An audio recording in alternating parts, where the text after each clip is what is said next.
নমস্কার বন্ধুরা, আমি সুস্মিতা ভট্টাচার্য, বাস্তু ভিশনস উইথ সুস্মিতার এই এপিসোডে আপনাদের সকলকে স্বাগত জানাই।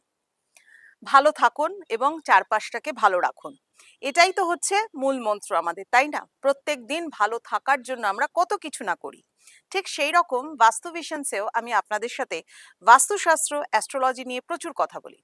আপনাদের অনেক প্রশ্ন থাকে যে একটা বাড়ি কিনতে গেলে, একটা জমি কিনতে গেলে বা একটা ফ্ল্যাট কিনতে গেলে কোন কোন দিকগুলোকে আগে দেখতে হয়। খুবই গুরুত্বপূর্ণ কোয়েশ্চেন। দেখুন, বাস্তু ভিজিটে গেলে পরে তো সব দিকগুলো চোখে পড়ে, কিন্তু আপনি যখন কোনো ফ্ল্যাট পছন্দ করবেন বা আপনি যখন কোনো জমি কিনতে যাবেন, ধরে নিন আমি জমি থেকেই শুরু করলাম, ল্যান্ড থেকে শুরু করলাম, তো সেখানে কোন কোন জায়গাগুলো আপনাকে দেখতে হয়। তো ফার্স্ট আমি যেটা বলবো সেটা হচ্ছে, জমির ক্ষেত্রে আমাদের বৈদিক শাস্ত্র মতে, যেহেতু বাস্তুশাস্ত্র অতি প্রাচীন, মানে আমাদের স্থাপত্য ভেদের মধ্যে বাস্তুশাস্ত্রের উল্লেখ রয়েছে, সে কারণে বাস্তুর বিভিন্ন তথ্যের মধ্যে এটা পাওয়া যায় জমি চার প্রকারের হয়: ব্রাহ্মণ, ক্ষত্রিয়, বৈশ্য, শূদ্র। এই চার প্রকার জমির ভেদাভেদ করা আপনার পক্ষে বা সাধারণ মানুষের পক্ষে একটু অসুবিধা হয়ে যায়। ঠিক আছে, এই পার্টটাকে ছেড়ে দিয়ে বাকি পার্টগুলোকে দেখলাম কিরকম। ফার্স্ট হচ্ছে সারাউন্ডিংস অফ দ্য প্লট। আপনার যে প্লট বা আপনার যে জমিটা আছে তার সারাউন্ডিংসে কি আছে।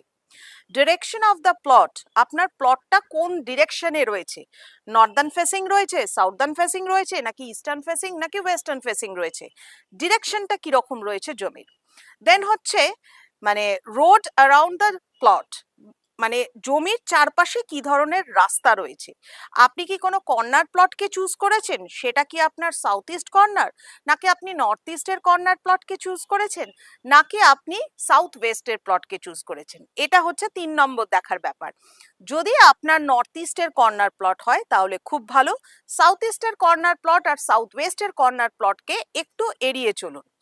বাড়ির চারিদিকে মানে প্লটের চারিদিকে কি রয়েছে সেটাও দেখার বিষয়, সেটা কিন্তু আপনি যখন ফ্ল্যাট কিনছেন সেটাও দেখার বিষয়। কিরকম, একটা মাল্টি স্টোরেড বিল্ডিং এর মধ্যে যখন আপনার ফ্ল্যাট হচ্ছে, সেখানে আপনার পাশে কোনো লিফট আছে কিনা, কোনো ডাক্ট, আপনার রেক্ট্যাঙ্গুলার শেপ কোনো রকম কোনো বা স্কোয়ার শেপের কোনো মানে অকুপাইড এরিয়ার মধ্যে সেই জায়গায় কোনো একটা জায়গায় সেই লিফটের পোর্শন ঢুকেছে কিনা, স্টেয়ারকেসের পজিশন কোন দিকে রয়েছে, মানে সেটা কিন্তু আমাদের প্লটের ক্ষেত্রেও অবশ্যই প্রযোজ্য। আপনি যখন বাড়ি তৈরি করবেন সেখানে যেরকম স্টেয়ারকেসটা দেখতে হবে, আপনি যখন একটা বাড়ি কিনতে যাবেন, একটা ফ্ল্যাট কিনতে যাবেন, সেখানেও কিন্তু দেখতে হবে এই ব্যাপারগুলোকে। নেক্সট হচ্ছে অবস্ট্রাকশন অফ দ্য প্লট।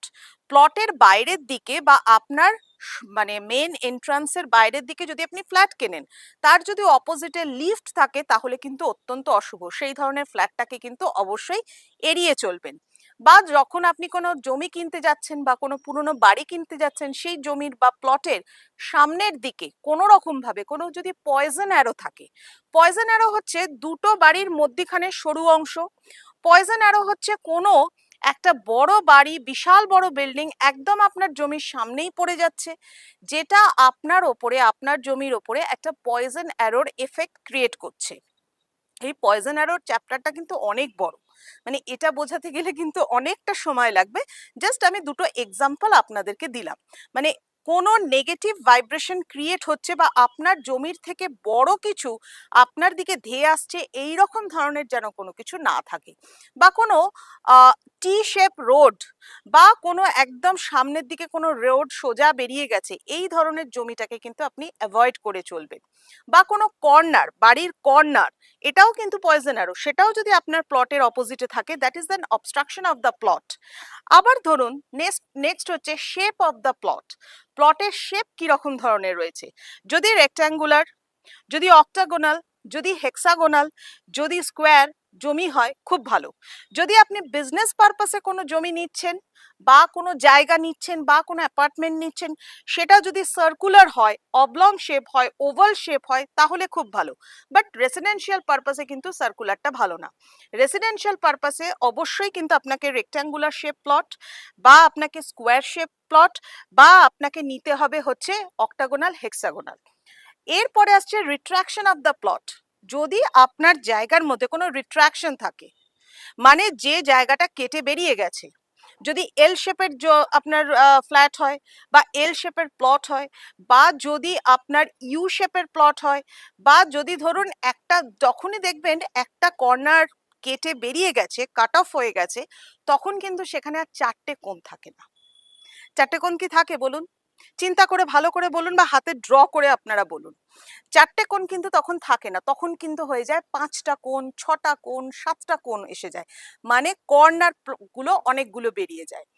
তার মানে যখনই 360 ডিগ্রি অ্যাঙ্গেলের মধ্যে যখনই আপনার কর্নার অনেকগুলো বেরিয়ে যাচ্ছে, সেখানে কিন্তু একটা কর্নারও 90 ডিগ্রি থাকছে না। 90 ডিগ্রি থেকে নয় বেশি নয় কম এসে যাচ্ছে, এটাও কিন্তু অত্যন্ত খারাপ। দেন হচ্ছে এক্সটেনশন অফ দ্য প্লট।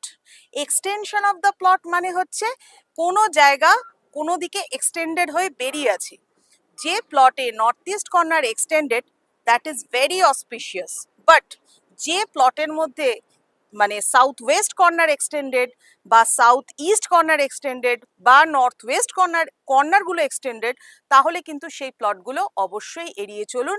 এবং এই পয়েন্টগুলোকে মাথায় রেখে যখন কোনো জমি কিনবেন বা ফ্ল্যাট কিনবেন, বেসিক এই পয়েন্টগুলোকে মাথায় রাখুন। এছাড়াও আরো আছে, আর যদি জানতে ইচ্ছা করে আমাকে কমেন্টসে জানান। অবশ্যই আগামী অন্যান্য এপিসোডগুলোতে আপনাদের সাথে কিন্তু এগুলো নিয়েই কথা বলবো।